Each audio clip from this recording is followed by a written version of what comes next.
Hi guys, it's Jennifer. Welcome back to Busy Being Jen. In this video today, I'm going to tell you the 6 decisions you need to make before you book your next cruise. I hope you'll subscribe, and if you like this video, give it a thumbs up.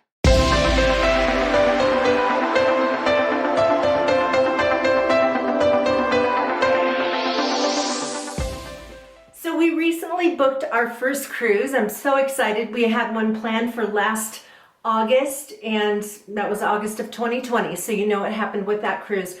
But we have a cruise booked now, and I'm super excited, and it made me think about those decisions that you have to make before you actually book. So I have 6 of them for you here that I'm going to go through. The first one is a decision that really isn't much of a decision of whether or not you should go with an agent when booking. And I'm just going to tell you that my first few cruises I booked online. I thought, hey, I can do this myself. Why do I need an agent? But there is a really good reason why you need an agent, and that is that for a lot of cruise lines, an agent can help you to get the lowest price. And not only does the agent help you get the lowest price, but if the prices drop after you book, an agent can actually drop the price of your cruise. So depending on the cruise line you go with, if you call an agent, ask them if that's possible. Like, okay, so if there's a special that comes along after I book this today, can I get in on that? What you might want to do, depending on the cruise line that you're going to be going with, is go through the process of booking online, but just don't actually finish the sale, and see what the lowest price is that you can get, and then call an agent and compare it, or even try to make a little bit of a bargain with them. Who knows, that might work too. But another thing that's really great about having an agent, and like I said, I did not do this for my first few cruises, but if you're going with other people, an agent can help to put you all together as a group. And so I'm not exactly sure how that helps with, what that means to other cruise lines or different cruise lines, but they can make sure that everybody gets similar pricing, similar sales. You can contact your agent to get people's rooms near you. In fact, on this cruise that we're going to be going on to the Greek islands, we booked our cruise with an agent, and then we contacted some friends of ours and just told them we were going and said, hey, do you want to go? And it's kind of fun because they live in Oregon, we live in Arizona, so we often meet up on cruises. They said yes, they contacted our agent, and the agent was able to get us rooms right across the hall from each other. So it was really nice. So there are just some benefits to going with an agent. So this is actually kind of a timely video because there are some really great deals on cruises right now. The cruise lines are just dying to get us back on their ships, and so they're offering these amazing deals. We had that trip scheduled for an Alaskan cruise, and because it was canceled on us, when the person called me, he said, you're going to get a 10% discount because your cruise was canceled, but we currently have a 30% sale going on, and he said we could add that all together, so 40% discount. Yeah, so now is the time to check out what kind of deals the cruise lines are having. So a lot of these decisions that I'm telling you about are things that will be particularly useful to you if you're new to cruising. Maybe you've never been on a cruise before, and so you don't think about some of these things. If you are new to going on cruises, check the other videos that I've linked in the space below, because those might be really helpful for you. Okay, so the second thing for you to decide is weather. So you may have to do a little bit of research. Now, if you live in the United States and you are traveling to San Diego in January and leaving from there, you might know what the weather is like in San Diego in January, but where's the ship going? And so you might want to investigate where you're going to be traveling to and figure out what kind of clothing you're going to need. When we went on our Baltic cruise in Northern Europe, we found out, we went the end of July through the beginning of August, and we found out that at that time of year, sometimes it's very hot, sometimes it's quite cold, and sometimes it's rainy, and you never know. It's like a mix from one day to the next, and that is exactly what we experienced. but it was helpful to know so we could bring some little mini umbrellas and bring a jacket and bring short sleeve shirts and have all that stuff with us. Do a little bit of research about what the weather is going to be like in the destination where you're going, because you may be thinking, oh, it would be so beautiful to go to this location, and when you find out that when you're planning to go, the month you're planning to go, that it's super miserable and humid and that's a terrible time to go. Or you may find out that in September going to the Caribbean is a bad idea because there are hurricanes. Or maybe you're thinking, cool, I'll go during hurricane season because the prices are discounted, but at least you know what you're dealing with. And so understanding the weather in the location where you're going to go is going to help you to make your decision on the month you want to go to that place. Okay, the third thing is spring break. You should take a look at when spring break season is. It is actually, it actually covers several weeks, like probably a month or maybe even more. It just depends on when the universities and high schools and everything are having spring break. So the thing about investigating when spring break is that ships actually take on a life of their own during spring break, and we discovered that on our first cruise that went from San Diego down to Cabo in Mexico, and it was spring break, and the ship was loaded with scantily clad college students. Oh no, I left out an adjective. Drunk college students, and you know what? We still had a great cruise, but we tried to stay out of the areas where a lot of these drunk kids were.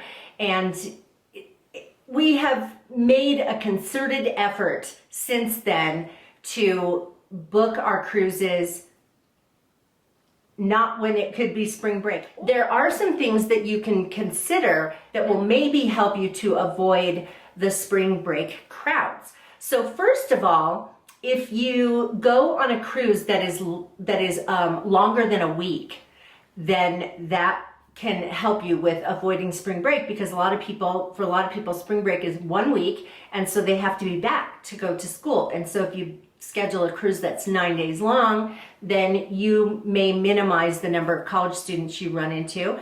And then the other thing that you can do is take a cruise that is farther away and more expensive. So you might outprice some people who are just looking for, a dirt cheap deal for going and getting tan. And so nothing wrong with being a college student. Let me just say, clearly I was a college student at one point, but if if you kind of want to avoid that mass craziness, you might want to think about some of these things. So when we went on our Baltic cruise, for example, there were very few young people on that trip. So just be kind of thinking about how, where your trip's going to fall. We tend to try to schedule our Caribbean cruises for the end of January somewhere through like the third week of February. Where we live, it's very cold and snowy, and so we get to a point where we're so sick of winter, and it helps us just go and warm our bones and remind us that summer is going to come eventually. And then it also, we're pretty much assured that we're not going to run into mass numbers of college students. And let me just say, in defense of college students, I've been a college professor for decades, so I love college students, but you know what I mean. Okay, the next decision you need to make is dining. Now, different cruise lines will handle dining differently.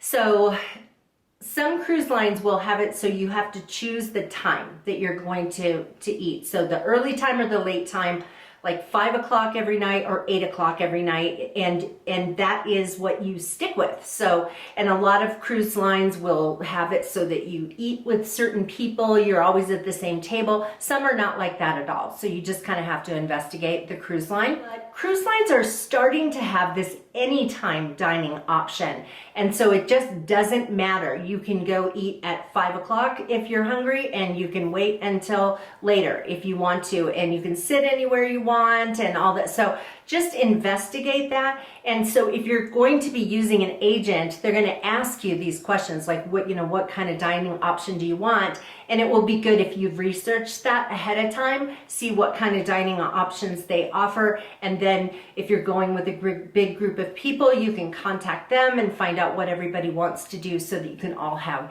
the same choice. The fifth thing that you need to consider is the deck that you want to be on. So you can have them randomly place you in a stateroom, or you can actually choose.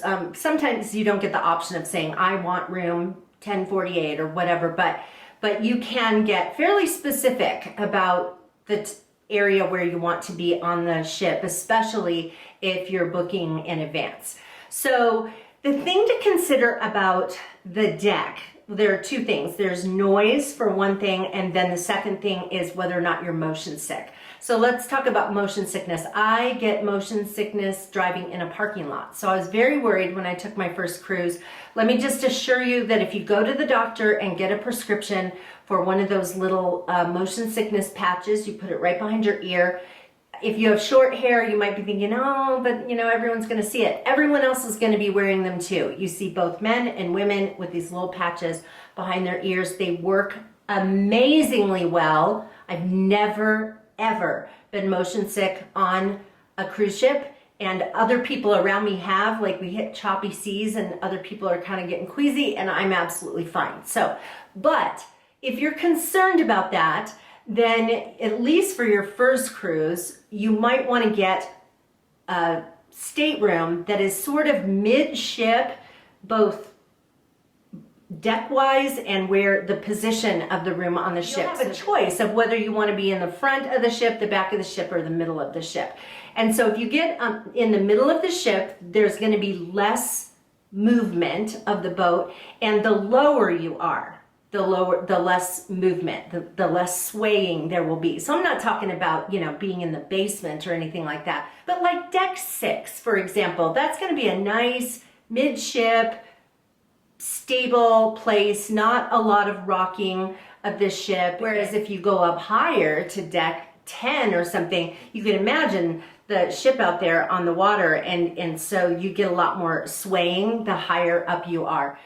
And there's also a lot less movement in the middle of the ship than, say, the forward or the aft of the ship. The forward part of the ship, the front of the ship, there's a lot of this kind of movement. And then in the back, it's the same kind of thing, but it's not quite as strong as what it's like in the front. And so I've had rooms in the back of the ship, and which I love because I lay there in my bed at night and I just sort of feel this gentle rocking from the back of the boat. So you're on the safe side at first, the first cruise, and then from there you can decide if you think you can handle being in different locations. Another thing to consider is what is above and below where your room is going to be. So if you're a night owl and you want to sleep in, you don't want to be under the deck that has the pool area, because in the morning before people get up, they start cleaning off the decks by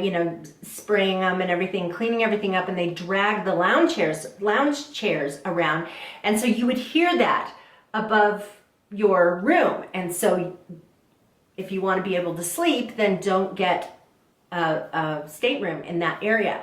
On the flip side, if you get up early and you go to bed early, you don't want to get a room that is near where the disco is. For example, you're going to hear that boom, boom, boom, boom all night. Now, if you're a night owl, you probably won't care having a room where you would hear that kind of noise, because you're going to be at that nightclub and not trying to sleep. So when you go on the website for these different cruise lines, you can look at the deck plans and the layouts, and so you can, if you think you've settled in on a room on deck 6, then you want to find out what's on deck 7 and what's on deck 5 in that part of the ship. So be sure to do that, and so you can kind of know what you're going to tell the agent when you call. And finally, we're going to talk about the room. You should have a general idea of the kind of room you want. Now, there are inside staterooms that have no windows at all. They are on the inside. They're usually less expensive, significantly less expensive. My friend loves getting an inside stateroom because it's absolutely pitch dark and she likes to sleep in the morning, and so no sunlight wakes her up. You may want to have a window. You may feel like, yeah, I need one. But check or ask about whether the window's open, because some will have a window that doesn't open. Like there'll be a porthole in some. Some have an actual like window, but it doesn't open. And some have windows that do. You may want a balcony, and we always do that. We started doing that because of the whole motion sick thing with me. I just wanted to be able to get some fresh air just in case I got sick, and I never have. But anyway, you can choose a balcony. Those are more expensive, but there are different sizes of balconies, and so some of the balcony rooms will be less expensive than others. They're pretty tiny, like maybe they fit 2 chairs and a little table. But others are quite big. In fact, Carnival has, on some of their ships, they have these corner rooms at the back of the ship. So on about, I think it's 3 or 4 of the floors, there are 2 rooms that have this, there are triangle-shaped rooms, pie-shaped rooms, and then they have this wraparound balcony that could fit a lot of people. We got one time, and it was just amazing. The room was bigger, and it had this amazing balcony. Did cost more, but not as expensive as maybe getting a room with a suite or something. So that is another thing you can choose. You can get a suite, you can get a mini suite. Some ships have rooms that are attached to their spa, and you can take advantage of some of their amenities. So before you talk to an agent, you can just kind of poke around on the site, like start the process of booking a cruise. Each time you click on one of your choices, you can kind of evaluate the different choices and make your decision before you talk to an agent. I always take a look at the square footage of the rooms too. They usually have different categories of rooms. You'll see like 6A or 3B, and so certain ones, the rooms will be larger, but you can check out all of those different options as you're poking around on the website, and then you will know what to request when you book your cruise with an agent. So those are the 6 decisions you need to make. I'm so excited for you. I have such a fun time planning cruises, thinking about them for months, and then investigating the excursions. The whole thing is such a fun process, and so I'm really excited for you. If you have any questions, let me know. Just leave a question in the comments below, and I hope I'll see you again on Busy Being Jen. Remember, I have linked several other cruise videos in the space below, and I hope you'll subscribe to my channel, and if you like this video, give it a thumbs up. Take care, you guys. Bye-bye.